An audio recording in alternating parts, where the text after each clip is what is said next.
Welcome to the next video of Modern History series lesson. In this video, we are going to discuss about the outcomes of the revolt of 1857 and the main changes introduced by the British after the suppression of the revolt. Now, let's we move to the main changes introduced by the British and its explanation.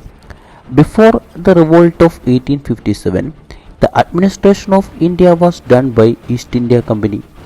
After the revolt, English Company's direct administration over India came to an end by the Act of 1858, also called Government of India Act 1958. The proclamation of Queen Victoria, the administration of India was taken over directly by the British. Queen Proclamation, also called the Magna Carta of Indian people, read out by Lord Canning at Darbar Hall held in Allahabad. It also promised to keep the ancient traditions and customs of India.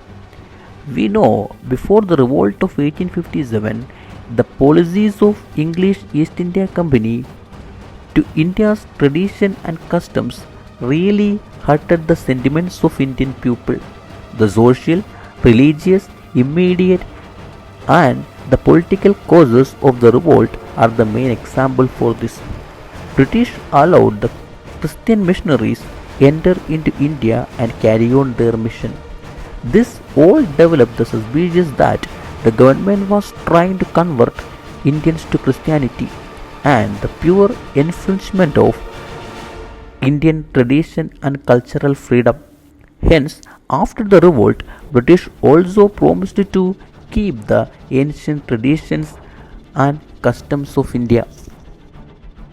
The next main changes introduced after the Queen Proclamation was the Governor General of India given additional title Viceroy. From 1858, Governor General has the additional role as the monarch's or Queen representative. The new office was entitled as Viceroy and Governor General of India. This was usually shortened to Viceroy of India.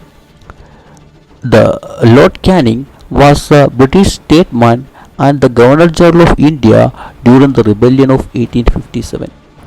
Hence, he became the first Viceroy of India after the transfer of power from the English East India Company to Queen Victoria. Let's move to the quick understanding Governor Generals and Viceroy. First, the post was Governor General of Bengal. The first Governor General of Bengal was Warren Hastings. Tenure 1772 to 1785. By the Charter Act of 1833, Governor General of Bengal became the Governor General of India. Hence, the first Governor General of British India, that is India under colonial rule, was Lord William Bentinck.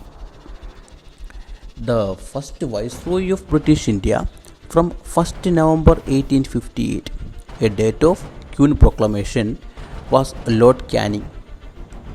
The title Viceroy abandoned when British India split into two dominions, India and Pakistan. Office of the Governor General continued to exist in each country separately under their adopted Republican Constitution in 1950 and 1956 respectively. Hence, after Indian independence, by the Indian Independence Act of 1947, first the Lord Mountbatten became the Governor General of India.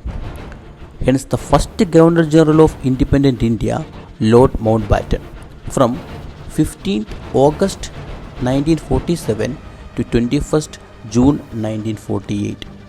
From 21st June 1948 to 26th January 1950 till India became Republic, the Governor General of India was C. Rajagopalachari. Hence, the last Governor General of India is C. Rajagopalachari. Next main change introduced was Board of Control and Court of Directors were abolished. In their place, the post of Secretary of State of India was created. The dual system of control, the Board of Control and Court of Directors. Board of Control represented the British government and Court of Directors represented the British East India Company. Board of Control comprises of 6 persons took care of political affairs, including civil and military, appointed to monitor and direct the company's policy. This dual system of government was replaced by a post Secretary of State of India.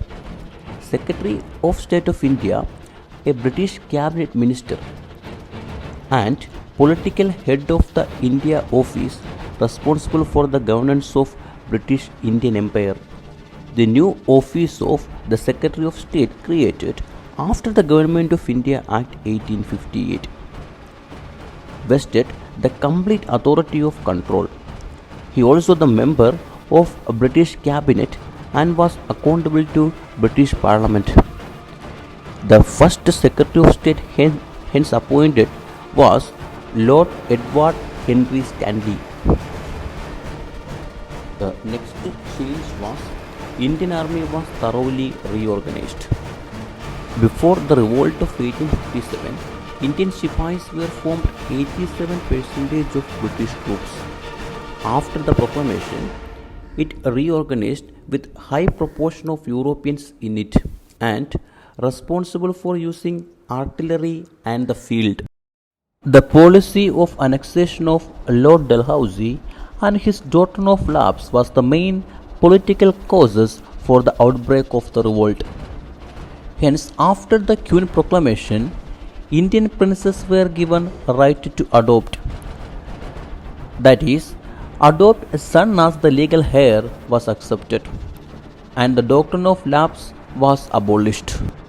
The proclamation declared that all Indians would be eligible to enter into Indian administrative services irrespective of caste, creed, religion, and on the basis of merit only. The next changes introduced in administrative, executive, judiciary, and legislative arenas with greater participation of Indians. The changes was visible in Indian Council Act, Indian High Court Act, and Civil Service Act of 1861, beginning of elective representation politics, which created competition among different religions and communities. Unconditional pardon was granted to rebels except those who had been responsible for murder of British during the revolt. The post-revolt period saw the British activity pursuing the policy of divide and rule towards the general populace. Hence, some discrimination is offered in some sections of the society to divide the people on the basis of religion, because British considered religious unity in India is one of the most strong weapon against the British supremacy in India. After the revolt, India was made to bear the entire financial burden for the outbreak and the suppression of the revolt. Hence, the public debt of India correspondingly increased.